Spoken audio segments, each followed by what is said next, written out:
Bonjour à tous, j'espère que vous allez bien. De mon côté, je me porte hyper bien. Ici, monsieur Ulrich, je suis entrepreneur web depuis plus de 3 ans aujourd'hui. Je suis aussi coach en marketing digital. D'accord, comme vous pouvez le constater, la leçon d'aujourd'hui porte sur l'analyse SWOT. Pour ceux qui sont nouveaux, veuillez prendre un stylo et un bloc-notes pour prendre les notes, s'il vous plaît. Parce que les paroles s'envolent, mais les écrits restent. Comme vous pouvez le constater, ce cours est 100% pratique. Bon, quand on parle de l'analyse SWOT, c'est quoi? En français, c'est FFOM, c'est-à-dire F, faiblesse, O, opportunité, M, menace. Si vous avez votre entreprise aujourd'hui et vous n'utilisez pas cette analyse ici, laissez-moi vous dire que vous allez fermer avant d'atteindre même votre 5e anniversaire. Pourquoi? Parce que ce sont les facteurs qui enrichissent une entreprise, ou bien une idée, ou bien un projet. À la ligne, l'analyse SWOT est un outil stratégique qui permet d'évaluer une entreprise, un projet ou même une idée. Elle se présente sous forme d'un tableau divisé en 4 axes. Premier axe, nous avons la force, c'est-à-dire les facteurs internes positifs. Ici, quand on parle de facteurs internes positifs, là, ça enregistre votre entreprise. Donc, c'est vous, ça dépend de vous uniquement. Et si vous n'avez pas mis en point ces différents facteurs, si vous allez faire faillite. Là, on parle de la bonne réputation de la marque. Est-ce que votre marque a une bonne réputation? Est-ce que vous avez certaines ressources financières? C'est très important. Ce sont les atouts internes qui donnent un avantage par rapport à la concurrence, parce que la concurrence est énorme. Il s'agit d'avoir une bonne réputation de la marque, il s'agit d'avoir une bonne ressource financière solide, il s'agit d'avoir les compétences spécifiques, le savoir-faire, la technologie avancée. Est-ce que dans votre entreprise, vous avez la main d'œuvre qualifiée? Est-ce que vous recrutez les gens seulement pour recruter? Est-ce que vous recrutez ceux qui le méritent? Parce que ici, il ne s'agit pas d'avoir son frère ou bien sa soeur qui sait faire telle ou telle chose. Ici, il s'agit d'avoir quelqu'un qui a la main d'œuvre qualifiée, quelqu'un qui a le savoir-faire. Parce que quand on recherche une entreprise, on recherche ceux ou bien celles qui ont de l'excellence. Ok. Autre tiret, on parle de l'équipe qualifiée et motivée. La bonne relation avec la clientèle. C'est par exemple laquelle lorsque vous allez arriver dans les grandes structures, la réception est toujours très bonne. Là, on vous accueille normalement, poliment, on vous salue, on vous reçoit très bien, parfaitement. Et ici, il ne s'agit pas des émotions. Il ne s'agit pas de dire que non, je ne m'entends pas avec telle personne. Lorsque vous êtes dans l'entreprise de quelqu'un, vous êtes dans votre devoir est de respecter ces principes. Donc, peu importe la relation que vous avez avec la personne. Ok, bon, si vous avez fini la première partie qui est la force, c'est-à-dire en anglais strength. Là, nous allons aller dans la deuxième partie. La deuxième partie, ce sont les faiblesses. En anglais, on dit weakness. Quand on parle de faiblesse, là, on parle beaucoup plus des facteurs internes négatifs. Il faut toujours penser à ces facteurs internes négatifs là. Parce que c'est important de le savoir en fait. Ici, il s'agit beaucoup plus du manque de financement. Lorsque vous ouvrez votre structure, vous ne devez pas compter sur les gains que l'entreprise doit produire avant de peut-être gérer les employés, avant de gérer peut-être les charges de l'entreprise. Là, ça ne va pas fonctionner. Vous allez faire faillite très rapidement. Faible notoriété. Du genre, on connaît votre entreprise seulement dans le quartier. Quand on sort du quartier, on ne connaît plus votre entreprise. Ce n'est pas bon. Il faut avoir une autorité solide. Et là, vous pouvez le constater, de nos jours, il y a déjà plusieurs moyens de se faire connaître. Il y a déjà l'outil informatique, il y a déjà les réseaux sociaux. Même grâce aux réseaux sociaux, vous pouvez vous faire connaître. Est-ce que vous savez qu'il y a certaines entreprises qui sont uniquement dans les réseaux sociaux? Donc, vous pouvez vous servir de tout genre de moyens pour pouvoir faire connaître votre entreprise et avoir une forte notoriété. Ça peut être même les chaînes de télévision. Vous pouvez même payer même les influenceurs. L'objectif est d'avoir une très bonne notoriété. Manque de financement, faible notoriété, dépendance d'un seul fournisseur ou client. Imaginez un peu si vous avez seulement un seul client. Le jour que le client n'achète plus vos produits, vous allez chuter. Vous avez un seul fournisseur. Si le fournisseur décide de vendre ses actions peut-être aux États-Unis ou bien au Canada ou bien aux Chinois, vous voyez que vous allez chuter parce que vous n'avez un seul fournisseur. Il faut avoir plusieurs fournisseurs, ce qui va vous permettre de ne pas dépendre d'une seule personne. Ok. Faible capacité logistique et organisationnelle. Mais vous connaissez, lorsque votre logistique n'est pas assez forte, vous allez faire faillite. Là, je pense que vous le connaissez déjà parfaitement. Ok, maintenant par la suite, nous allons voir le haut. Le haut, c'est quoi? C'est opportunité. Ça, c'est le troisième facteur, opportunité. Là, il s'agit des facteurs externes positifs. Bon, quand on parle des facteurs externes positifs, ça ne dépend pas uniquement de vous aussi.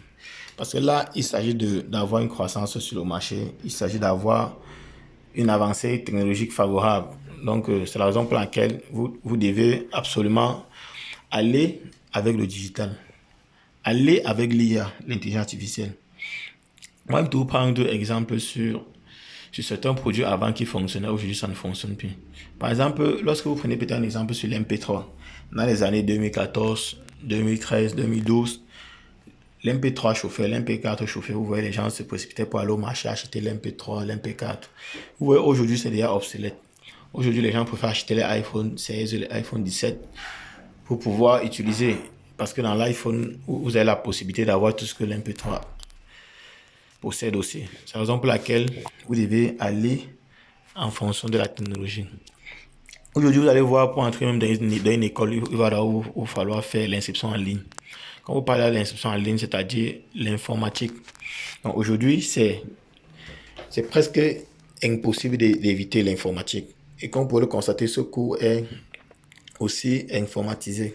Vous avez la possibilité de suivre ces cours dans les différents réseaux sociaux, que ce soit YouTube, Facebook et TikTok. Et pourtant, avant, les cours étaient uniquement sur papier. Vous venez en classe, le professeur vous rédige le cours. Maintenant, si c'est déjà informatisé.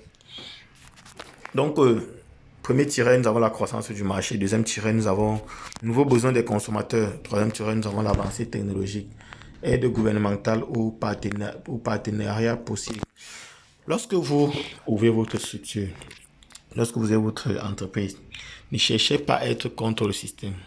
Cherchez à être avec le système. Parce qu'on dit on ne combat pas le système. On ne combat pas le gouvernement. Parce que lorsque vous allez combattre le gouvernement, laissez-moi vous dire que vous allez faire faillite. Vous allez aller dans un pays, ils ont leurs juridictions, ils ont leurs lois. Essayez de les appliquer et d'aller dans la même lancée. C'est quelque chose, c'est un fait réel. Lorsque vous commencez à combattre le système, ça ne marche pas. Par exemple, laquelle il vous faut l'aide gouvernementale.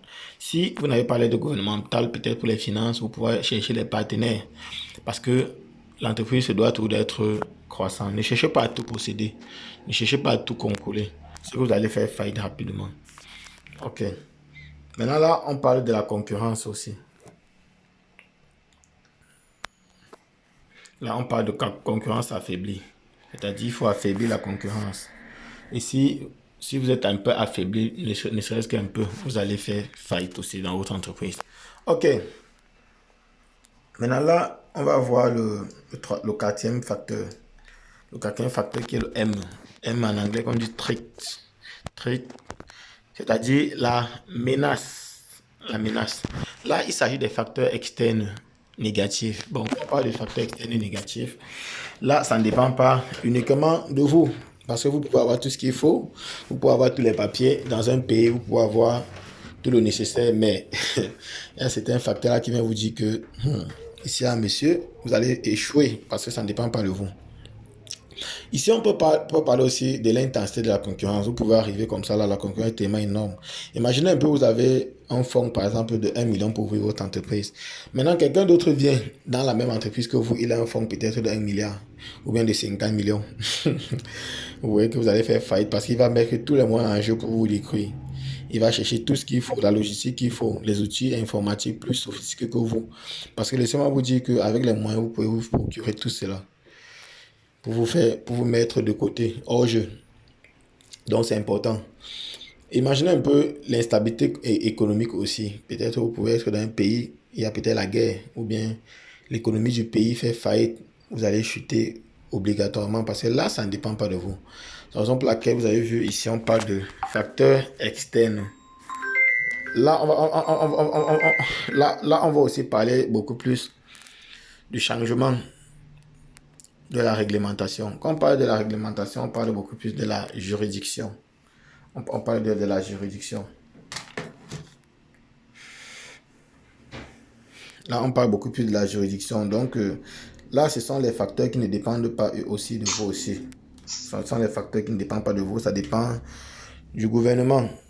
Parce que lorsque vous n'avez pas une très bonne juridiction, vous ne pouvez pas faire face à la concurrence. Ok. On parle aussi de la hausse des coûts de production. Imaginez un peu, par exemple, la banane. Avant, la banane était à 500. Vous allez voir aujourd'hui, le même régime de banane qui était à 500, aujourd'hui c'est à 2500. Vous voyez que la matière première a évolué. La matière première a évolué, donc c'est-à-dire le coût de production n'est plus la même chose. Imaginez un peu lorsque vous allez élever peut-être votre prix. Si vous vendez peut-être votre produit à 5 000, vous mettez maintenant votre produit à 10 000. Les clients vont vous fuir. Les clients vont dire que vous êtes trop cher. Pourtant, ça ne dépend pas de vous. Ça dépend de la matière première. La matière première a évolué. Donc, vous voyez que ça aussi, c'est un facteur externe qui ne dépend pas uniquement de vous. Nous avons les stabilités économiques ou politiques. Là, nous avons déjà parlé de ça. Nous avons l'évolution rapide des tendances qui rendent les produits obsolètes. Je pense que j'ai pris un exemple sur l'MP3. L'MP3 est déjà obsolète. Il y a même certains autres facteurs aussi, certains produits qu'on peut citer, mais juste qu'on ne peut pas tout citer. On peut seulement prendre certains exemples. Comme par exemple, avant, on avait les Pentium 3, les Pentium 4. Avant, ça chauffait. Maintenant, aujourd'hui, vous voyez, on n'a plus besoin de Pentium 3 ou bien de Pentium 4. Là, on utilise les produits plus sophistiqués et plus importants. Par exemple, l'IA. L'IA est venue tout révolutionner, donc il faut seulement s'aligner avec l'IA. Ok. Maintenant, en quatrième partie, on vient voir l'analyse. Maintenant, ici, il s'agit du résumé. Une analyse SWOT permet de mettre en valeur les forces à exploiter, corriger ou limiter les faiblesses, saisir les opportunités du marché, se préparer face aux menaces. Quand on parle de forces à exploiter, c'est-à-dire les compétences, il faut mettre en valeur les compétences, parce que lorsqu'il y a les compétences, il y a les forces à exploiter. Corriger ou limiter les faiblesses. Il faut toujours voir comment corriger certaines faiblesses qui peuvent vous rendre à néant. Saisir les opportunités du marché. Quand on parle d'opportunités, là on peut parler par exemple des partenaires. Lorsqu'une personne veut être en partenaire avec vous, il faut saisir rapidement. Maintenant là, on va aussi parler de se préparer face aux menaces. Laissez-moi vous dire que vous aurez toujours c'est un souci des menaces face peut-être à la concurrence. Il faut vous préparer face à tout cela pour pouvoir fêter votre 5e anniversaire. Pourquoi pas votre 10e anniversaire? Pour réussir. Là, quand je parle des entreprises, je parle aussi des idées. Je parle aussi des projets. Donc là, il ne s'agit pas seulement d'une entreprise de DA structurée. Pour pouvoir avoir une idée, c'est toujours quelque chose. Ok. Bon, je pense que là, on vient au terme de cette présentation. Je vous remercie pour ceux qui ont eu à participer à cette formation parce que vraiment, si vous êtes assis du début jusqu'à la fin, ça veut dire que vous savez qu'il y a quelque chose ici. Et je vous recommande de vous abonner parce que nous avons des formations que nous lançons chaque semaine sur cette page. Et nous avons des formations sur YouTube, sur TikTok, sur Facebook aussi. Donc, veuillez vous abonner pour ne rien rater par la suite. Donc, à partir d'aujourd'hui, vous n'allez plus fonctionner comme quelqu'un qui n'a pas fait ce cours. Vous n'allez plus fonctionner comme quelqu'un du quartier. Aujourd'hui, tout est numérique, tout est informatisé. Et lorsque vous voulez quelque chose, allez rechercher la chose en question. Ne faites plus les choses au hasard. Faites les choses maintenant, normalement. Faites les choses normalement, faites les choses bien en fait. Donc par la suite, nous allons voir la leçon 4 demain. C'est-à-dire les 7 P du marketing digital. Donc veuillez vous abonner, on va voir par la suite le chapitre suivant. Et la leçon prochaine qui est les 7 P du marketing digital. Donc restez scotchés. Merci bien. Ciao. Big up. Passez une excellente journée.